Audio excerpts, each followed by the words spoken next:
All right, everybody, welcome back to a bonus edition of Dids in the Dugout. Joined by a very special guest here tonight. Kyle Huseman from On 3 Hawkeye Report is joining me to talk a little Ole Miss and Iowa baseball coming up weekend in Oxford, Mississippi. We got the SEC and Big Ten matchup. Ole Miss, obviously a team that won national championship a couple years ago, has a track record under Mike Bianco of being a really, really good baseball program. And Iowa, a team that came into this year with some really high expectations, an absolute ace on Friday nights with Brody Breck, a guy that just has phenomenal stuff, but it doesn't end there. They have other guys in that starting rotation that have performed really well so far this year, along with some hitters that have really performed well this year. So we'll dive into all that here shortly. But Kyle, how you doing tonight, man? Thanks for joining me. Yeah, thanks for having me on. This is a big one for Iowa. Obviously, Ole Miss is a pretty storied program, and I'm a big baseball fan as well, college baseball in particular. And I've watched Ole Miss. I think Swayze Field's one of the best in all of college baseball. So it's too bad that I wasn't able to get down there this weekend. I've got some women's basketball to cover, but it should be a really fun environment for the team to be at. I think it's probably one of the best in the country. Yeah. We're constantly, somewhere around anywhere between 3 and 5 by the end of the year as far as attendance goes in the country. 10,000 plus fans every single game here in Oxford. It's a lot of fun. It's obviously what drew me into college baseball, seeing the environment that Mike Bianco built. So, but hopefully at some point you can make your way on down and experience this college baseball atmosphere that they have built here. It's one of the best in the country, and we're really excited to welcome a team like Iowa. But kind of before we get into that, though, you kind of mentioned that you've got a women's basketball game to cover here in a little bit. Dude, what's it like covering somebody like Caitlin Clark? I mean, she is one of the best women's basketball players of all time. I mean, I'm not a big women's basketball fan. I don't tune in a whole lot, but when I do, it's to watch Iowa and Caitlin Clark and just to see what she's going to do next, man. She's incredible. Yeah, I think her impact on women's basketball and on college sports in general is evidenced by the fact that we're about to talk about baseball, and you wanted to bring her up first to lead off the show. But yeah, this is my third year covering her 4th year at Iowa, and it's incredible. After a while, you start to get used to stuff. I know there's a lot of people that tune in for the first time for their first few times, and they're just talking about like, wow, this is incredible, and it's like, I feel like I've gotten to the point where she does stuff and it's like, yeah, that's just what she does. I mean, I'm sure you saw the video of her record-breaking shot and how far out it was. And it was one of those where everybody's like, wow, she broke the record from that far out. And it was like, of course she did. Like that's no other way she could have done it. Wait. Incredible basketball player. She's a lot of fun to watch and a lot of fun to cover. Yeah, me and my buddy Hitch, he comes on weekly and we talk baseball, basketball, whatever's going on. He's kind of on my regular show we do every week, and he kind of said the same thing. He's a women's basketball fan. He goes and watches the Ole Miss women play. Obviously, we have talked about Caitlin Clark for, like you said, the last 3 years, because ever since she has started playing, she's just been absolutely incredible. But he shared that same sentiment. He sent the video of it when he saw that night, and he said, there's no other way she was ever going to break it than to shoot a 30-footer from with nobody on her just across half court. So incredible career though. Really love watching her play. She's one of the best to ever do it. And I know you've had an incredible time getting to cover her, and I'm sure you're cherishing these, what I'm assuming are the last few games of her career. I assume she's going pro next year, right? Yeah, we don't know yet. She hasn't made a final decision. Okay. So we'll see. I think it's probably trending towards maybe going to the WNBA, but she hasn't made a final decision, so we'll find that out pretty soon. I mean, the season's getting close to an end, but yeah, it's been fun, and to just be there and at Carver Hawkeye Arena for when she broke the record it's just been really cool. I mean, I was at the Final Four last year, and all that's been a lot of fun. Yeah, absolutely. So, all right. Well, I just wanted to get that out of the way. It's one of the first things I thought about when you agreed to do this this show. Obviously you think Iowa, and Caitlin Clark's one of the first people that comes to mind. So, and that's a huge credit to her and the career she's had, the impact she's had on women's basketball and college sports in general. So I did just want to ask you about that. So huge fan here, and obviously rooting for the rest of the way throughout her career, whether it be at Iowa or in the WNBA. But, kind of like we mentioned to begin the show, we've got one hell of a baseball series coming up this weekend. When the schedule came out, this Iowa series was the one that I kept looking at because of the starting rotation, right? And that's kind of where I want to start with you, because that's where the meat and potatoes of this team is. I feel like, I'm not a diehard Iowa baseball follower by any stretch, and that's why I have you on here, so you can correct me if I'm wrong. But between Brody Brecht, Marcus Morgan, and Cade Obermuller, I mean, these guys have really done the job as far as starting the games off for the Hawkeyes this year. Yeah, and that was the expectation coming to the year.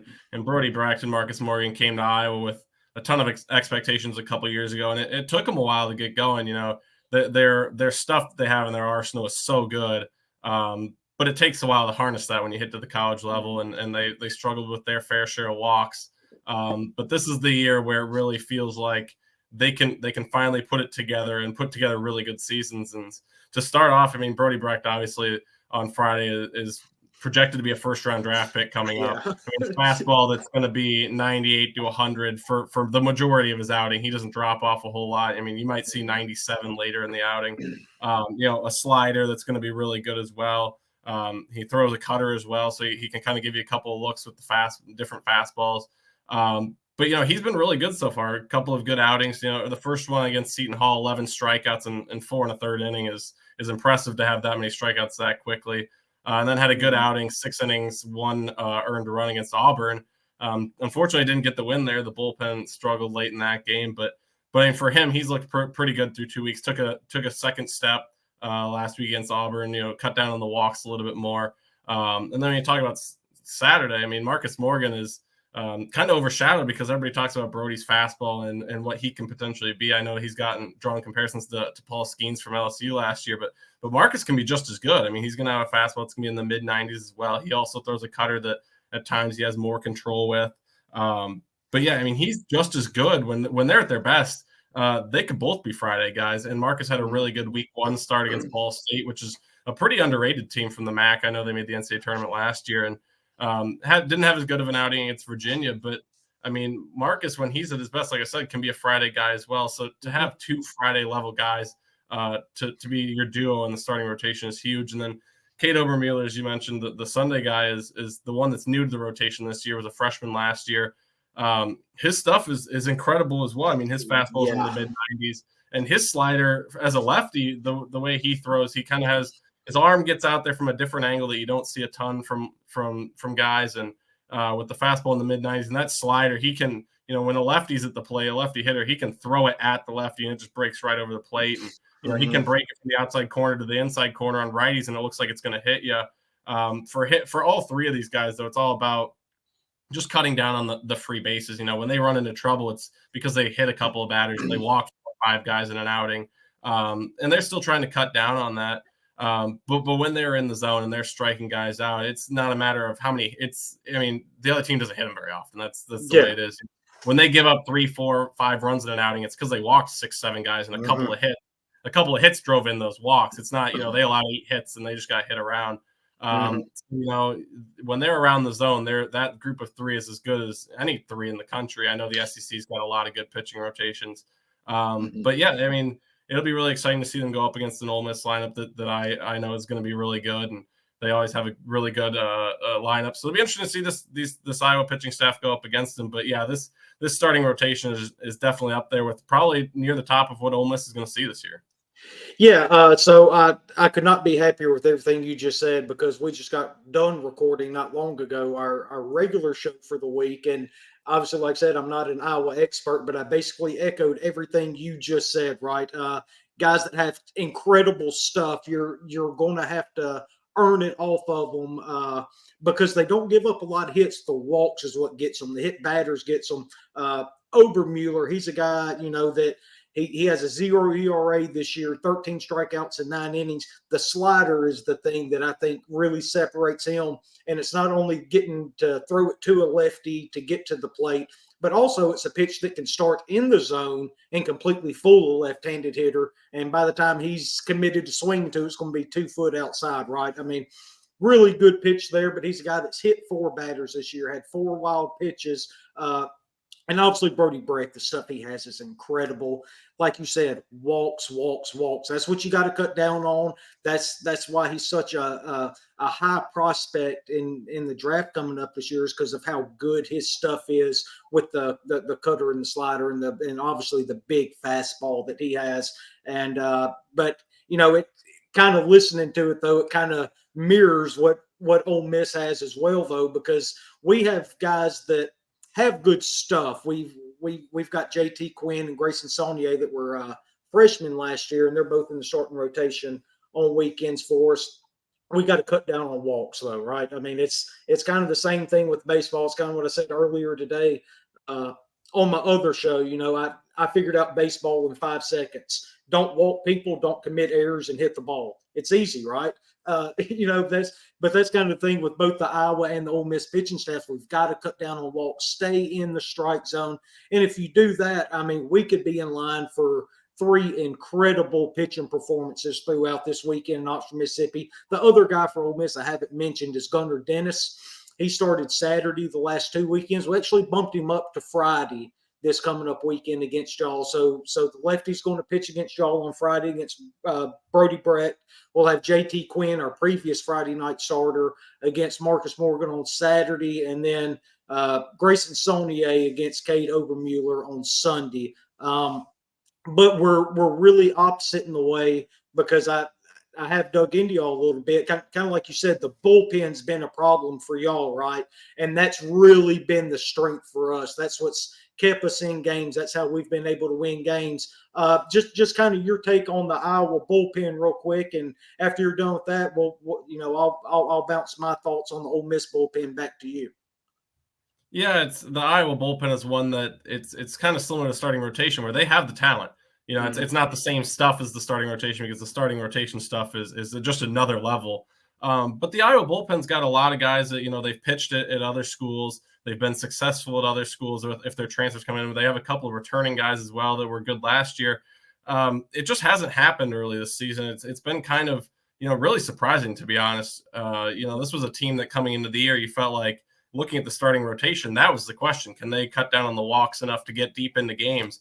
And, if they get to 6th inning and stuff like that, 6th, 7th inning, we kind of felt like coming into the year that the bullpen was going to be able to get it done from there. And that hasn't been the case. This past weekend, they were down in Jacksonville for the Jacks Baseball Classic, played Auburn, Virginia, and Wichita State, had the lead in the 7th inning in all 3 games and lost all 3 games. So it's one of those where, I personally don't really know what to put on, like what the current issue is.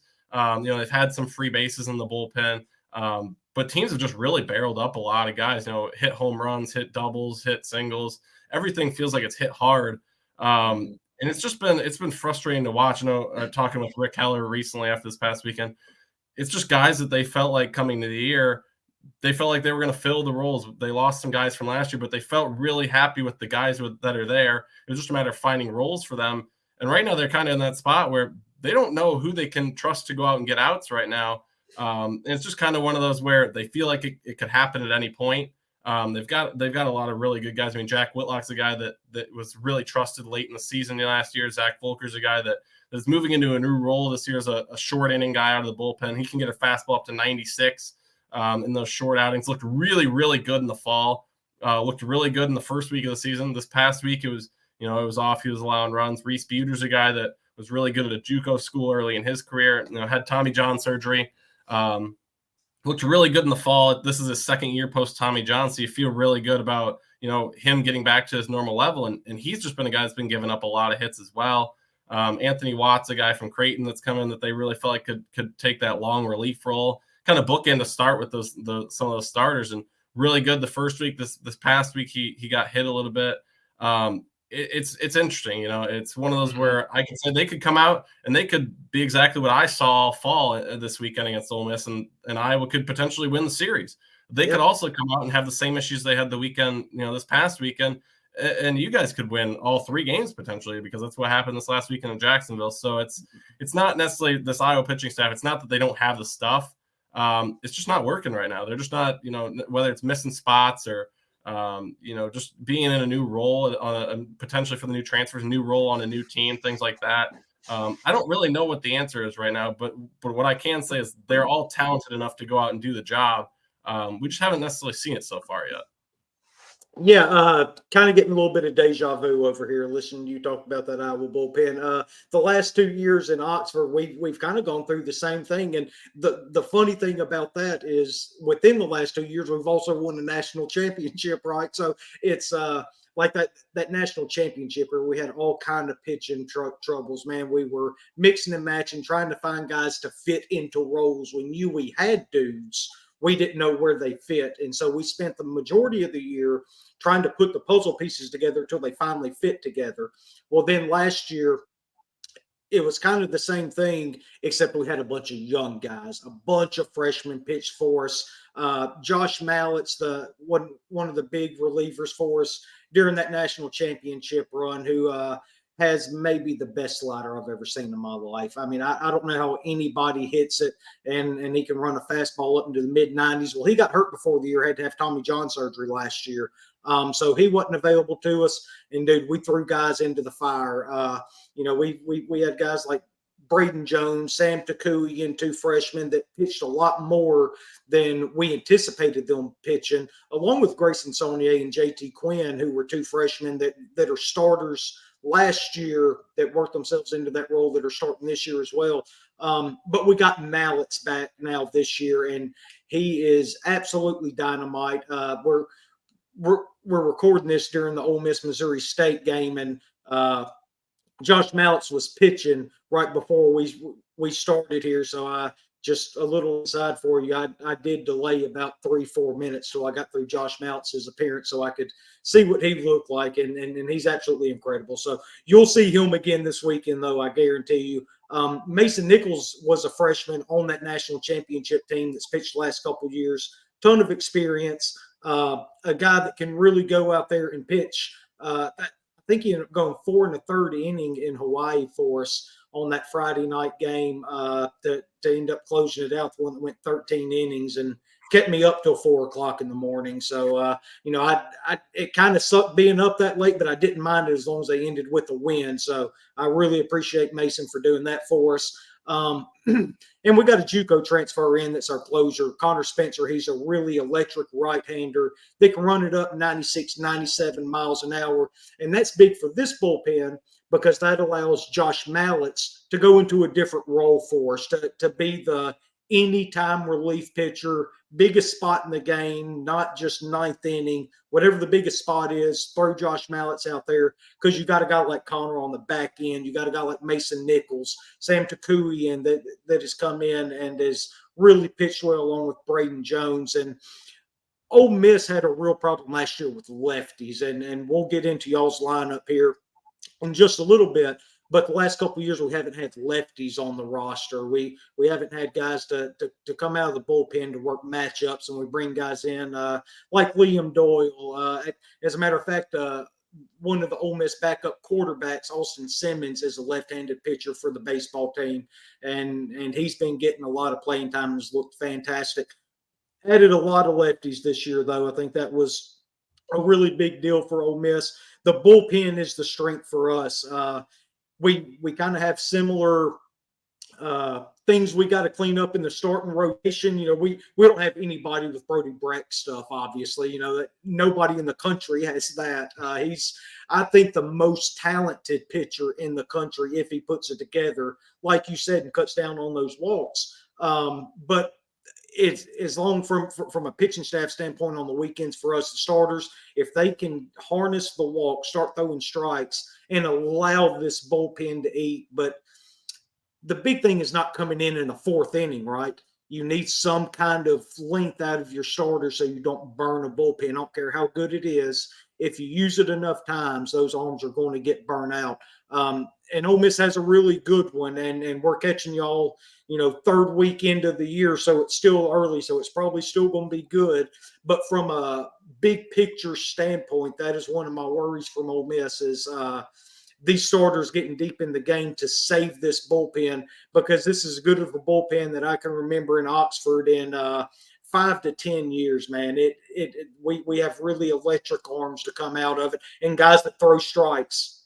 That's one thing me and you have talked about 3 or 4 times already in the first 20 minutes of this show. If a pitcher comes in, he's got to throw strikes, got to get it over the plate, can't walk guys. And you're starting to see guys get weeded out of bullpen roles, even as early as it is in the season, because they do throw strikes. Mike Bianco's putting guys in there that do throw strikes. So bullpen, I think, is a strength for us. Y'all have the advantage in the starting pitching, obviously. So I'm going to go ahead and call this a wash on the pitching staff, right? Y'all have the advantage on the starters. I think we probably have the advantage in the bullpen, and that's going to come down to these lineups. And, from what I've looked up on y'all seem to be getting the bats going at the right time, just like the Rebels are. Yeah, I think the Iowa offense, the first week of the season, it was kind of 2 guys, Sam Peterson and Raider Tello, left fielder and third baseman that carried the load. But this past weekend in Jacksonville, the offense wasn't an issue. They went out and executed 3 really solid game plans against 3 pretty solid starting pitchers for Auburn, Wichita State, and Virginia, and they put up runs. Yeah. Starting with Peterson and Tello, Sam Peterson, I think, is a very underrated player nationally. He's gonna. I think he's gonna end up being in the running, the shortlist for Big Ten Player of the Year. Batting 500 right now this season. He has 16 hits. He scored 15 runs in 8 games. It's just been incredible what he's done so far early this season. 3 home runs as well. He's the best hitter on this team right now. But Raider Tello is another guy that he just, he puts up hits as well. He's added a little to the power department this year. He has a couple home runs already. He's second on the team with 13 hits.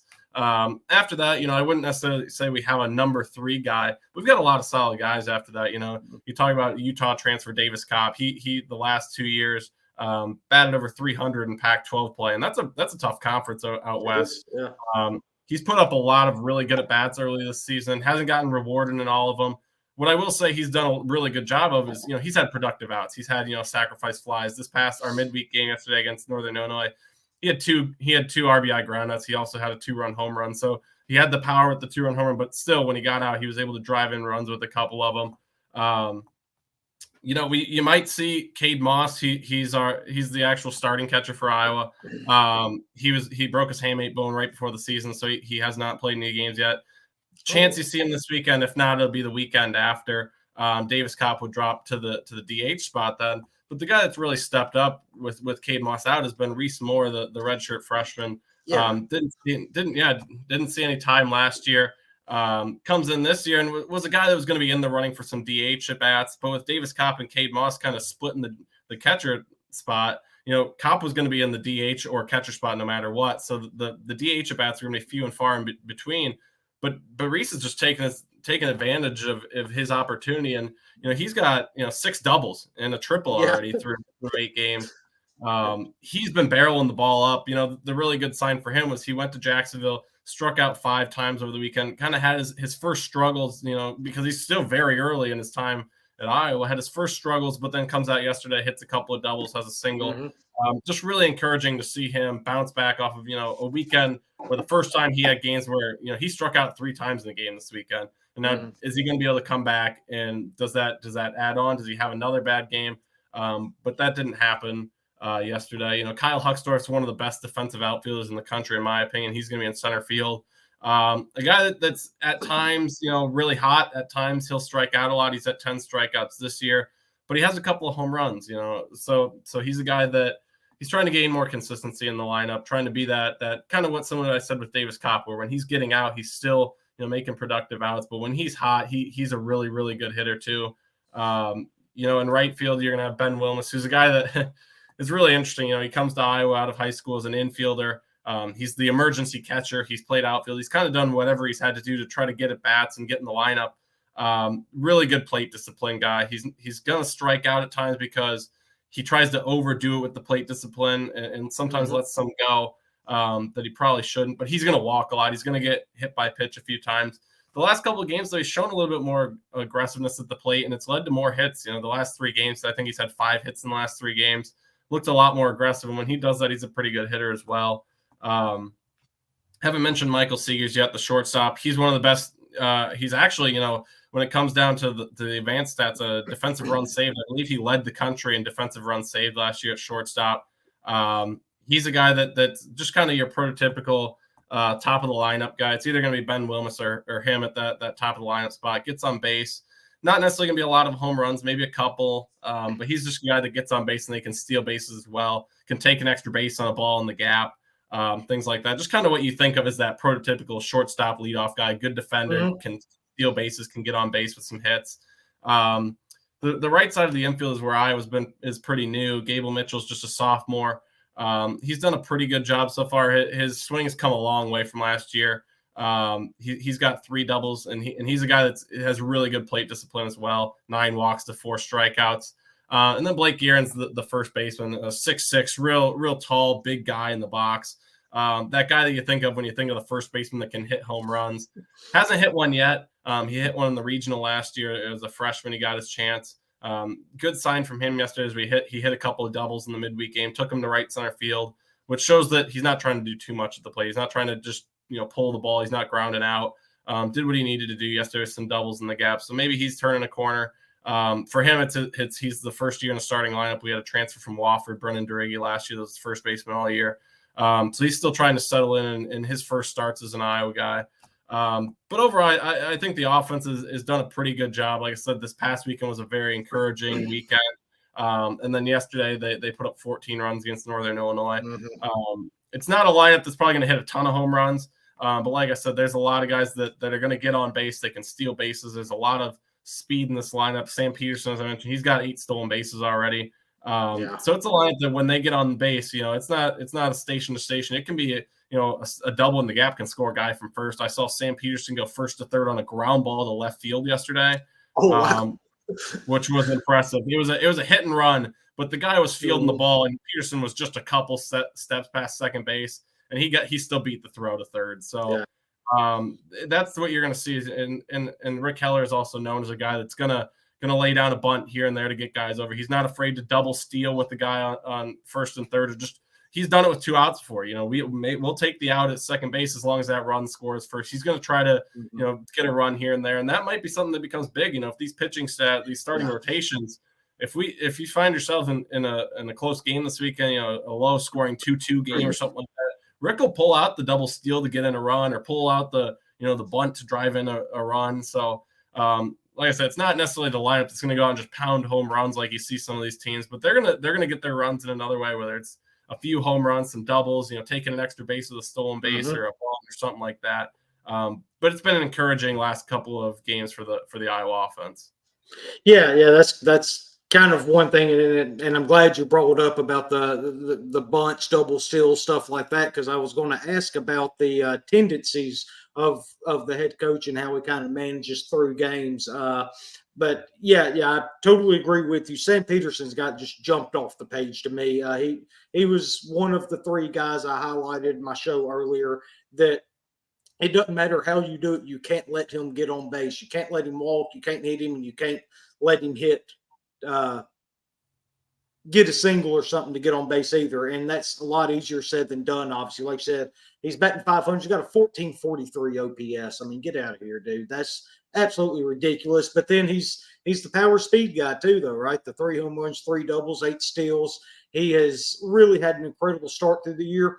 I'm glad you brought up the catcher position, because Reese Moore was another guy I talked about because of how incredible he's been so far this year. I thought that was really interesting. You talking about him not being the main catcher, but look, when a guy's hitting like this, you find at bats for him, right? And that's what I was doing right now. And obviously Ray Tortello, he's been incredible so far this year as well. So the offense though scored I think it's like 25 runs over the time in Jacksonville with Auburn and Virginia and Wichita State, like you were talking about.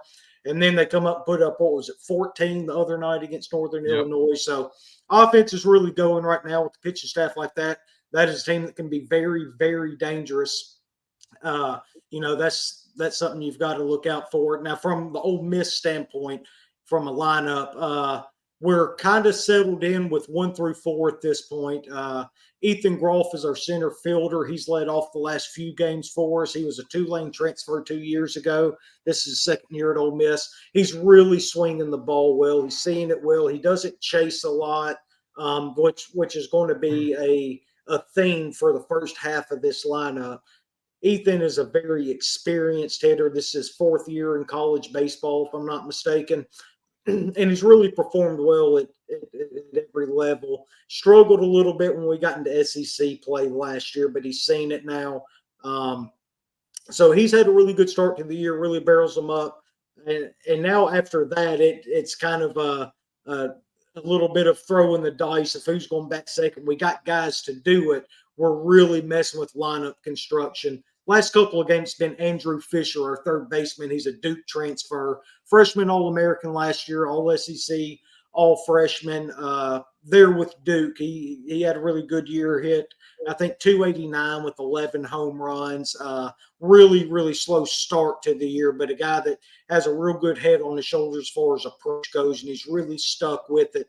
And now you're starting to see those batted balls start finding a little bit of green grass for us now, and he's gotten hot for us. He's up to, I think, probably around 270 after tonight, something like that. He's had a hit again tonight, so he's starting to get going. Jackson Ross, this is going to be a theme, Kyle.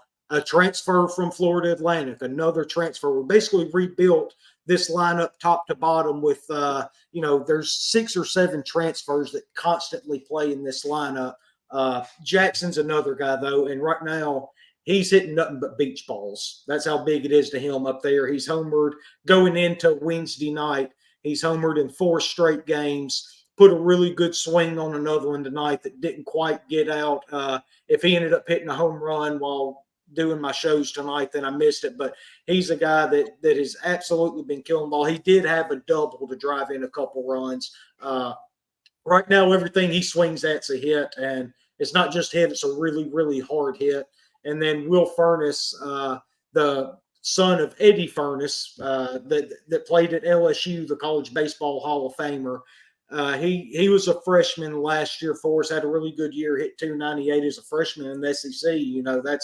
That tells you that you can hit. You're doing something right. He's our DH, and he's hit a home run into 3 straight games. Again, coming into Wednesday, he's seeing the ball pretty well. And then after that, it starts getting a little shaky. Well, you've got Ethan Leger. He's going to play second base, left field, third base if he has to, DH. He's going to play anywhere to get the bat in the lineup. Now, look, this is a guy you've got to watch this weekend, Kyle. He is an absolute treat as a baseball fan. He's a dinosaur. He doesn't strike out. And I know that is something you don't see a lot in this game anymore. He does not strike out. Struck out 16 times all year last year for the entire season. He's only struck out once so far in the early going this year. The difference for Ethan is the contact has been a lot more vicious. He's really barreling the ball up. He's driving the ball. I don't have his numbers in front of me. I guess I should probably have done that. But I know he's hitting over 400. Everything that comes across the plate to him, he's hitting his heart, and he's driving it. He had a bases clearing double as well tonight. That's a guy to look out for, number 9, Ethan Leger. But then you start getting into a little bit of, a turntable of guys. One of the guys that I think is really going to turn it on is our right fielder, Trayson Hughes. He was actually our top-ranked transfer out of Mercer in this transfer class that we had. A guy that's hit his entire life, hit 384, I think, last year at Mercer, 11 home runs. Big-time power speed guy that didn't strike out a whole bunch, put the bat on the ball. He's struggled so far this year. Bad news, however, for Iowa fans, he does have 2 hits so far tonight. He might be putting it together a little bit. Guys that hit their entire lives, a slump is just a slump. They're going to come out of it, right? Maybe this is the sign that Trayson's coming out of it. He's an incredibly gifted player out there in right field, but not only offensively, defensively, he's been absolutely dynamic for us. He's a center fielder by trade. He's pushed to right field because we have Ethan Groff in center field. We've got guys that can cover so much ground out there. with Groff and Hughes, it doesn't really matter who goes into left. Sometimes it's Leger, sometimes it's our sophomore Judd Utermark, who has as much power potential as anybody in the SEC. He can hit absolute nukes if he can get constant contact, stay within the strike zone, quit chasing pitches. But you'll definitely see Utermark out there once or twice this weekend too. We're very high on him. He's a kid that's 6'5", 220, 225, and is also known as the fastest guy on the team too. He's a huge power guy, a guy that can really, really run and get after it. If he can just put it together at the plate, he's an incredible athlete. So if y'all see Judd Utermark out there on the field this weekend at Swayze, then definitely keep your eye on him, because he's an incredible athlete. Back at catcher, we got Campbell Smithwick. Most of the time, it rotates out him and Eli Birch. Birch is a JUCO guy. Smithwick is a freshman who, a lot of people didn't think would make it to campus. He was that talented coming out of high school, out of Oxford High School here in Mississippi. And, he really didn't entertain the idea of going pro that much. He was always dead set on coming to Ole Miss and playing as a freshman, and he is playing now. Like any freshman, he's going to struggle, right?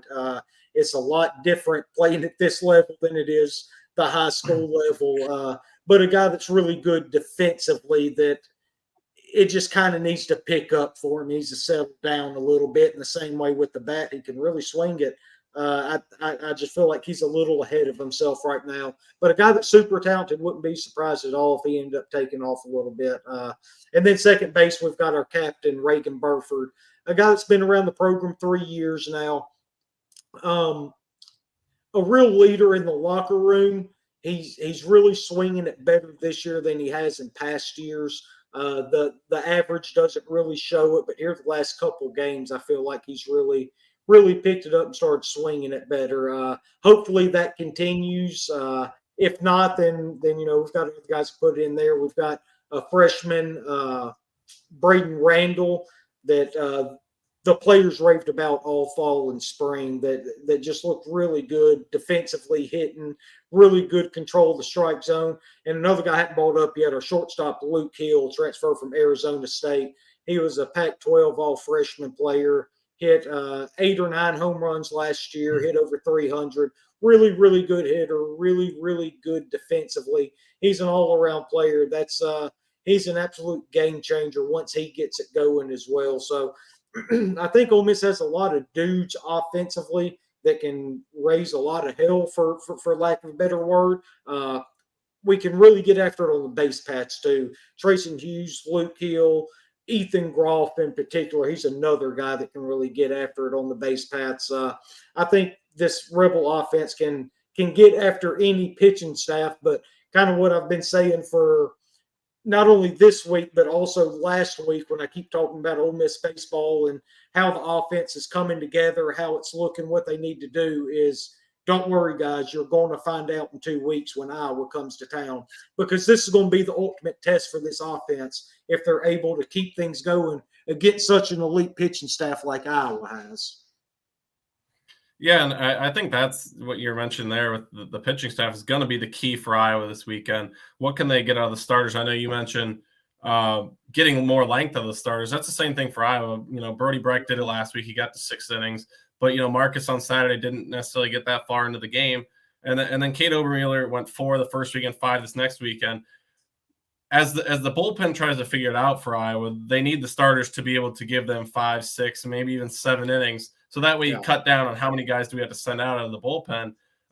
Because when they're struggling, if you can find a couple of 2, 3 guys, you can be able to finish off a couple of games and get a couple of wins. So I think the biggest key for this weekend for Iowa is going to be the bullpen. And like I said, the pieces are there, kind of similar to what you said a couple of years ago, with Ole Miss struggling for most of the season, and they turned it on when they had to. I could see Iowa being the same way, where once those roles are defined, they're going to figure it out. The key difference there with Ole Miss and Iowa is that Ole Miss gets to play in the SEC, where you have the quality win potential. Iowa doesn't necessarily have that in the Big Ten. So they need to figure it out a little bit sooner. But I'm confident. I know the coaching staff is optimistic that it's going to come together. But they kind of share the same sentiment than what I just said they can't keep losing games while they try to figure it out. It's one of those where they wish they had spring training like the MLB does, where you could have went out and said, hey, these guys aren't working right now. We'll go with these guys. Right now they're playing regular season games and they got to figure it out. So the pieces there, though, like I said, Reese Beater's a guy that they really looked at in the fall as a guy that could be a big piece. Anthony Watts, the Creighton transfer. Brant Hope's an Oklahoma State transfer they thought was going to miss the year with Tommy John or miss most of the year with it at least. He kind of was ahead of schedule, so he's been pitching. Aaron Savory's a guy that looked really good in his first outing of the season yesterday. Maybe he's a guy as a sophomore. He had a little bit of a role last year. Maybe he's a guy that gets a shot this weekend down there in Oxford. Is a guy that, hey, he looked good this week. We've had some guys that don't look good. We're going to give him a shot. But yeah, I think it's one of those where the pieces are there. They've seen it in the fall. They've seen it, whether it was week one with some guys and some spots that they looked good and sometimes it hasn't. But I think that'll be the key for Iowa. If they can get good bullpen outings this weekend, or at least a few, I like their chances with the way that the other parts of the team have looked. Yeah, you talk about the freshmen that come in that looked really good for y'all and can hopefully go on to have a role for you in that bullpen. It's one of my favorite parts about college baseball is finding those kind of guys that are just coming in, haven't done it before, but being able to identify them when they finally do get their chance and seeing them take a hold of that opportunity, right? Ole Miss has a guy just like that too. He started Tuesday night. Wes Mendez was our highest rated recruit of this past recruiting class, that finished like number 5 in the country, something like that.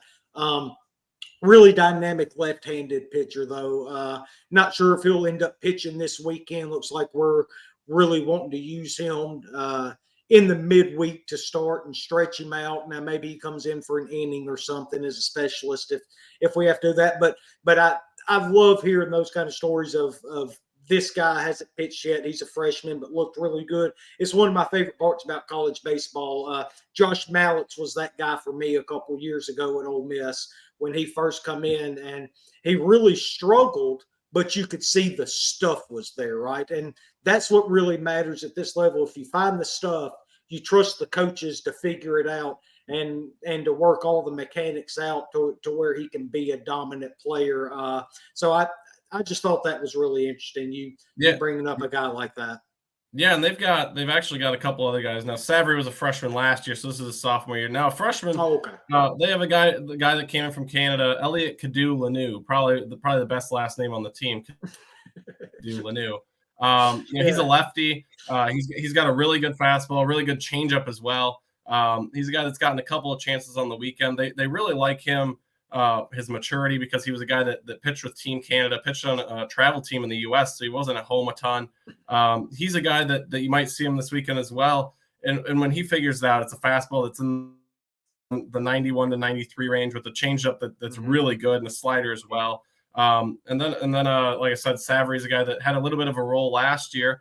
And then had his first outing yesterday and looked really good. And then Jack Young was a transfer coming in from a Parkland College. I don't know if that's a JUCO or NII.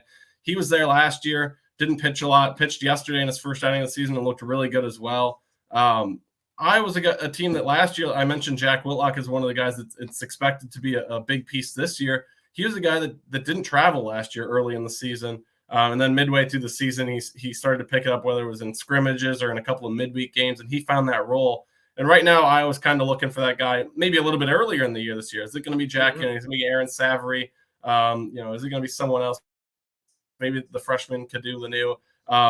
That's a guy that all of a sudden takes a hold of it. And, maybe you thought he was going to have a small role, but maybe it takes a weekend like at Ole Miss to come out or Jack Young with a good Northern Illinois pitching performance. Maybe he gets a chance against Ole Miss. And they're looking for that guy right now. Well, there's some struggling going on with the guys that they think are going to be key pieces down the stretch. Can a guy step up that we didn't think was going to have as big of a role? Can they step up and kind of bridge the gap right now while the other guys figure it out? So I think this is going to be a really big weekend for Iowa, just to kind of see, how do the big guys in the bullpen respond, and do any of the other guys that have had a couple of good performances, do they get a shot this weekend? Mhm. Yeah, and that's the real fun part of this part of the college baseball season. Like I said, we don't have spring training or anything like that, so these are the games we try to figure these things out. We try to find guys' roles, who's going to contribute to us.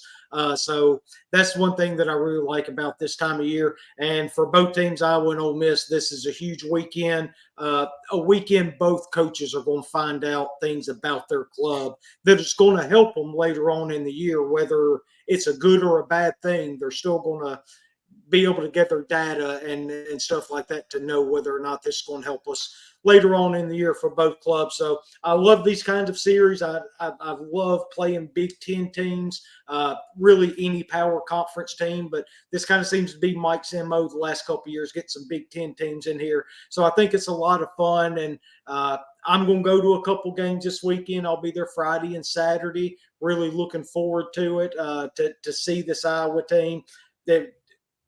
The Friday game was the one that I've had pinned since the schedule come out, just so I could see Brett pitch, right? So I'm really looking forward to that. Kyle, I really appreciate you joining me here tonight. Loads of information from the Iowa baseball team that we're not going to get anywhere else from any Ole Miss related show or anything. So I really appreciate you taking the time out to do this. And like I said, anytime that you have some free time, want to take a trip down to Oxford, take in the baseball scene, let me know. And me and some buddies, we'll get together and we'll show you the whole deal down here, and we'll enjoy some baseball. But going to be a hell of a series. Can't wait to see how it plays out. And I'm sure we'll be talking to each other at some point throughout the weekend, regardless of how this thing goes. So really appreciate your time. Really appreciate your insight. Yeah, thanks for having me on. It was good to talk about the series. I'm really excited. It's been one that since I've seen the schedule come out. I know, the Ole Miss team isn't necessarily at the national championship level, but to see, Iowa going up against a team that has that pedigree, like I said, at Swayze Field, that's going to be tough in itself to go there with the way that the student section shows up and everything. It's going to be a really fun weekend. I hope we get some good pitching matchups, because I love an old fashioned, low scoring game where the pitchers do well. So, and we might get it, with the way it sounds with the whole pitching staff. Yeah. So, should be a lot of fun though. Yeah, it's kind of funny you say it, because I've always talked about how old school I am, because if you gave me a choice of a home run derby type game or a 2-to-1 pitcher's duel, I'm taking the pitcher's duel every time, man. I can sit there and watch it for hours and hours and hours over and over and over again. I've always been fascinated with the pitching side of things, and that's probably why I'm so excited about this weekend, because I do think we're going to get some really good pitching matchups. Let's keep that ball in the strike zone, though, and make these teams earn it, though, right? That's kind of what we're looking for. Oh yeah, I mean my least favorite thing is games that have a lot of walks, when a team wins when they didn't really earn it, and things like that. And it'll be a lot better if we see games where teams are getting hits. I'd much rather see games where a team wins with 15 hits rather than 10 walks. So hopefully both teams keep it in the zone, and it's just who's better than the other. Yeah, just some good old-fashioned baseball. So, again, man, can't wait to watch it. Really appreciate your time. You were incredible. Learned a lot about Iowa baseball, and I know people listen to this. Hopefully some of the Iowa fans will get to listen to it, learn something about Ole Miss, or this Ole Miss baseball team as well. And, it's a huge series that I think both fan bases are really excited about. So, once again, really appreciate your time and your insight, man, and we'll talk here soon. Yep. Thank you. All right. Thanks, Kyle.